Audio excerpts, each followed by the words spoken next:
There is a method to the madness in Hamas's attack in Israel. Both Hamas and Houthis are targeting parts of Israel which has a secret pipeline running through it. The pipeline's secrets were spilled to the world for the first time in 2014 when there was a rupture in the pipeline that caused the worst environment disaster in Israel's history. Iran, Qatar, Russia, China would be jubilant to see this pipeline and Israel's Eilat project associated with it destroyed, as the revival of this pipeline is a threat to their business. The current situation is akin to the popular folklore where a giant hid his heart in a parrot. Kill the parrot and the giant dies. Curiously, a parallel can be drawn to the colossal trade corridors that nations are currently constructing worldwide. These vital arteries of commerce bear immense strategic importance. If you destroy the corridor, the country will be emasculated. These corridors bring economic vitality to the countries involved. Also, they often serve as linchpins of future conflicts and sometimes war. Historical examples of this are the Soviet-Afghan conflict, the long-standing rivalry between Azerbaijan and Armenia, the ongoing tensions between Russia and Ukraine, and Israel-Hamas war, all transpired along corridors of exceptional significance. Most of these corridors crisscross the 7 choke points across the globe. Any military strategist or geopolitical analyst will tell you that geography and vested business interests are two factors that frequently ignite the flames of war. Hello everyone, welcome to Resonant News. Today we bring to you a lesser known factor of Israel-Hamas war. Is it just a civilizational war as it is being shown by the media? You'll be shocked to see the real reason. Before I explain the exact reason, you must understand the concept of choke points. These are busy trade corridors which when attacked can hurt the businesses across the world. For example, the Suez Canal blockade in 2020. Approximately 80% of the global trade continues to rely on maritime shipping routes. This fact adds to the significance of choke points.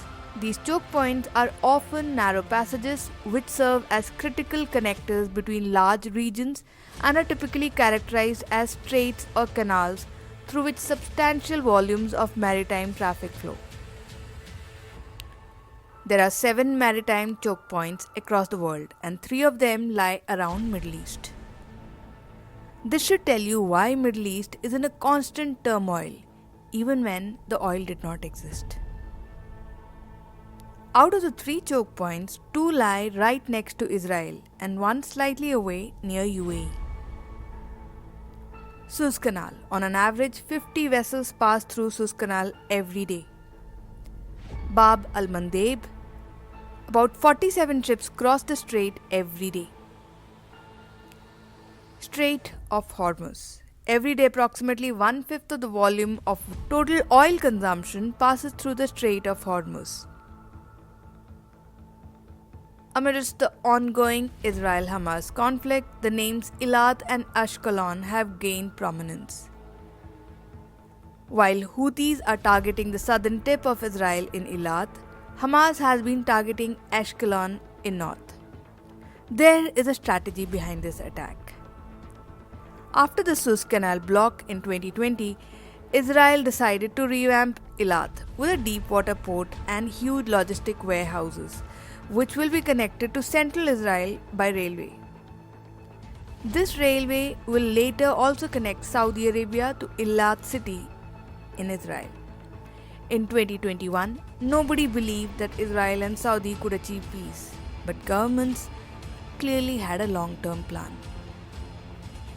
Eilat and Ashkelon also have historical importance, particularly in context of a project known as EAPC or the Eilat-Ashkelon Pipeline Corporation, dating back to 1960s. This pipeline, jointly established by Israel and Iran, played a vital role in facilitating the transportation of oil from Iran to Europe. Iranian ships bound for Europe would deliver oil to Eilat, located at the southernmost tip of Israel along the Red Sea. From there, the oil was piped to Ashkelon, a city located on the Mediterranean coast, approximately 5 km north of the tip of northern Gaza. However, this collaboration came to an end with the Iranian Revolution in 1979, which drastically altered the dynamics between Israel and Iran. Following the revolution, Iran and Israel became staunch adversaries. Then, this pipeline was almost forgotten for decades. EAPC had briefly managed to grab some eyeballs when a rupture in the pipeline caused the worst environmental crisis in Israel in 2014.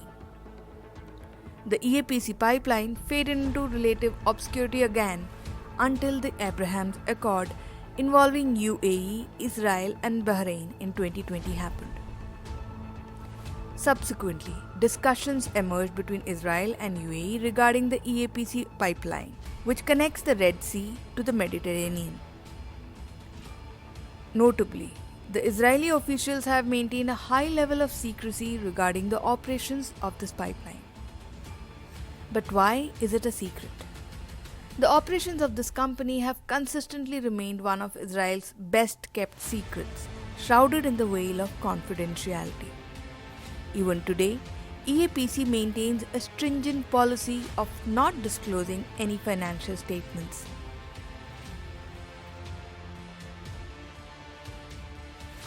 EAPC has an impressive capacity of 600,000 barrels per day and a huge storage space capable of accommodating nearly 23 million barrels. Now compare this to its neighbor, Suez Canal. A significant portion of the oil transported from Gulf to Europe traverses through the Suez Canal or Egypt's Suez pipeline, with a daily capacity of 2.5 million barrels. Suez pipeline's capacity is about 1/10 of EAPC's extensive capabilities.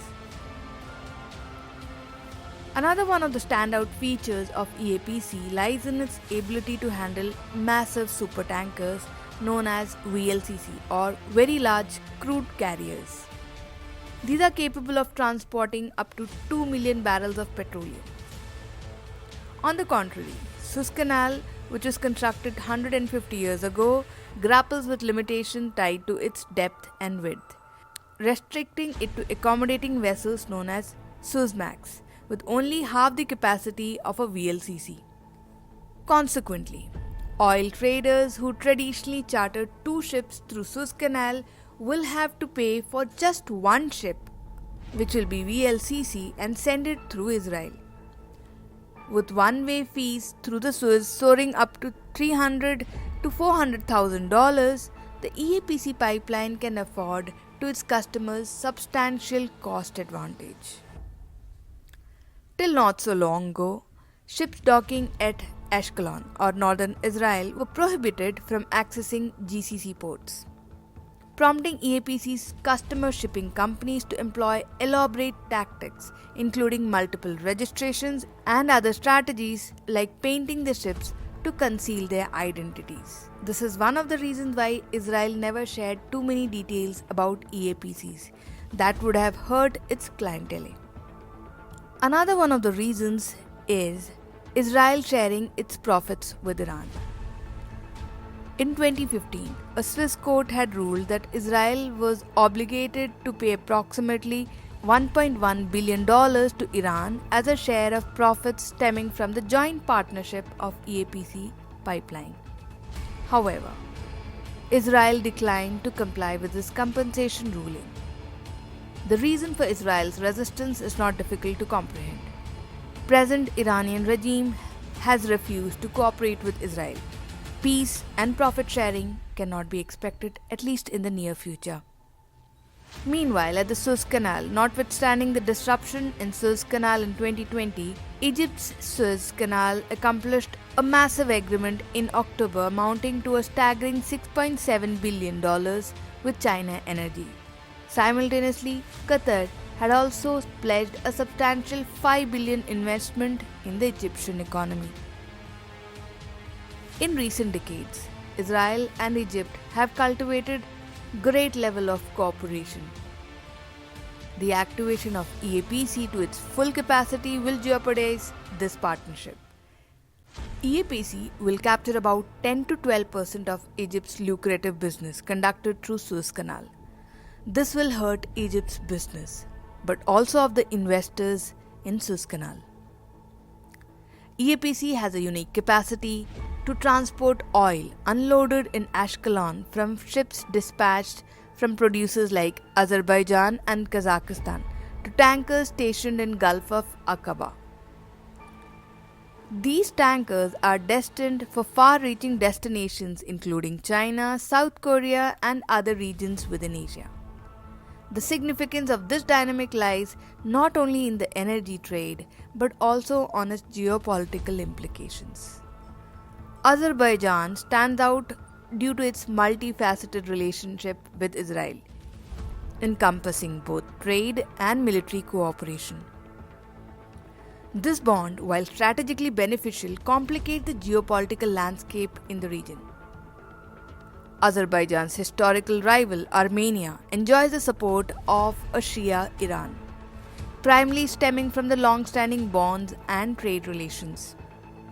Both Armenia and Azerbaijan play pivotal roles in North-South Transport Corridor (INSTC), which links Russia to Iran via Azerbaijan, extending to India, facilitating the transportation of goods to other parts of Asia. It is essential to understand that while Russia is the most sanctioned country in the world, Iran fares slightly better vis-a-vis sanctions, making the preservation of North-South corridor of paramount importance to them. Both Russia and Iran are unlikely to entertain any potential competitors that could challenge their business through this strategic corridor. In the backdrop of these intricate geopolitical developments, we also observe the emergence of IMEC, or the India, Middle East, Europe corridor. This corridor fosters trade and connectivity between India, Middle East and Europe. The Middle East section is mostly associated with Israel, UAE and Saudi Arabia. IMEC is poised to become a strategic rival to INSTC, further heightening the regional tensions. So what is the final goal of Israel-Hamas war? In this present scenario, Iran's potential to disrupt Eilat and Ashkelon pipeline casts a looming shadow. If Iran manages to hurt EAPC pipeline, it will be able to avenge its loss of business through EAPC and thereby increasing the challenges faced by key players Israel, UAE and Saudi Arabia. Simultaneously, the Israel-Hamas conflict has managed to stretch America thin, with a significant concentration of its naval assets in the CENTCOM, which is Central Command region, which encompasses Middle East.